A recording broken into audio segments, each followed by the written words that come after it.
It's good to have you back on Global Business Report. Looking at the brewing industry in Nigeria, Guinness Nigeria plc reported an unimpressive third quarter with revenues declining by 4.2% to 26.8 billion naira. The company reported a loss of 370.4 million naira. Nigeria breweries also saw a slight decline in profitability in the third quarter to 235.7 billion naira, down from 238 billion at the same period in 2018. Riser business analyst Chika Mbonu looks at the numbers. Chika, it's good to have you. Good morning. Morning. So, what do these numbers tell us, and what is driving the slowdown for? Somebody was asking. I said the brewery industry is especially in trouble. Because of a couple of things I will mention shortly. Yeah. The first one is that the macroeconomic environment that we operate in. Now, you do recall the household incomes have fallen significantly, especially drawing from the 2015 recession, which have not recovered fully. Okay. Now, the beer business and alcoholic beverages belong to what they call discretionary spending. All right. Which means that when things are good, people tend to spend on them, and when things are bad, people tend to dump them. Or in alternative, they will run to cheaper alternatives.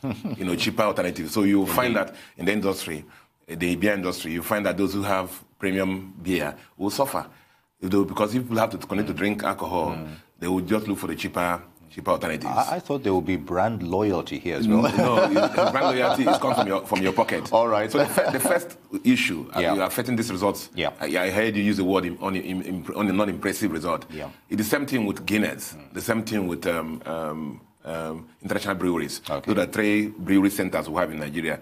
So the macroeconomic environment we have is a major problem. It affects effective demand.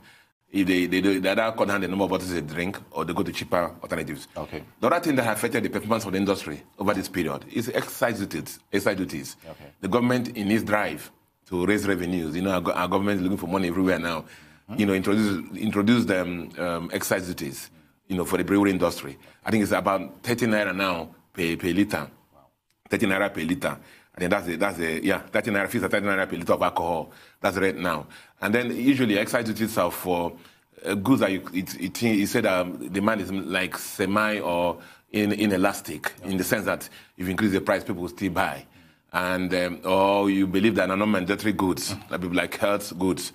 Now, so for example, 9 months result that you mentioned now, Guinness paid 25 billion in excise duties. 25 billion in excise duties compared to the profit of 17 billion they made. Right. So you can imagine if these excise duties were not there, how much they would have, the NBA would have paid. Yeah. And NBA paid 25 billion. Also Guinness also paid amount comparable to that. Excise duty is not an absorbable tax. Okay. The breweries don't absorb it. It's a pass-on tax, which means they should actually pass it to the consumers. But look at, demand is struggling. Now you pass this to the consumers, what will happen to the demand? They will not buy again. Therefore, these breweries are absorbing this cost, and that's what's affecting their profitability. Interesting scenario there. Yeah. So how are these companies likely to be performing in subsequent quarters? In relation to these figures? It's same struggle. It's same struggle. It's same struggle. You also notice that most of them have very high marketing and promotion costs, basically to stimulate demand. They have to stimulate. That's why it's here, buy one get one free. And some of them are doing repackaging in smaller containers to make it available for all cadres of income. Yeah. So MBL spent about 58 billion over this quarter that we're analyzing already on promotions, marketing and promotion. Alone. Yeah. Stimulate demand. Guinness, for the year ended June this year, they spent about 22 billion on that. That is a lot. International breweries spend about 23 billion on marketing and promotion, just to encourage you and me to drink. It's just because of the fact that demand is weak, and they have to do several things to stimulate demand. And that thing, as I mentioned, you asked me about towards the end of the year, is the finance costs. A lot of them are carrying high finance costs. So that's going to hurt them again. Now we're moving to the period of festivity. Usually towards the end of the year, things happen. More marriages, more celebrations, and hoping that consumption will increase. and then maybe that will affect their income. So that's basically that. All right, Steve, and talking about growth factors, why is the industry so attractive to Nigerians? You know, you've just mentioned a bit of it now. So the Nigeria, remember, is the largest African country. Yeah. Indeed, our per capita alcohol consumption is the highest in Africa. They say it's about 12.3 liters.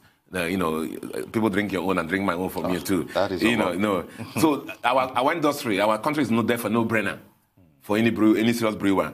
Indeed, the three top core brewers in the world, Heineken's represented by Nigerian breweries, the Diageo represented by Guinness, and then AB InBev represented by international breweries are all here. AB InBev is actually the latest entry into the market and the largest brewer in the world, and they're making massive investments into Nigeria because of one, we have population. The population, is massive. And we believe that if the per capita income in Nigeria increases, the consumption will also increase. Yeah. Even at that, out of the population, have a lot of, half of it, we read in reports, are youths. And the young people are, living the lifestyle of the Western world. And before, beer used to be like something that people used to plan to drink. But now everybody drinks that. So it becomes a lifestyle thing.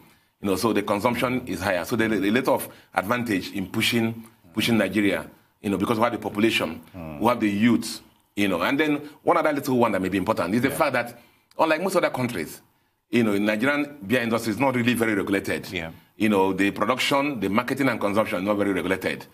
You may hear some things they say sometimes, but it's not very regulated.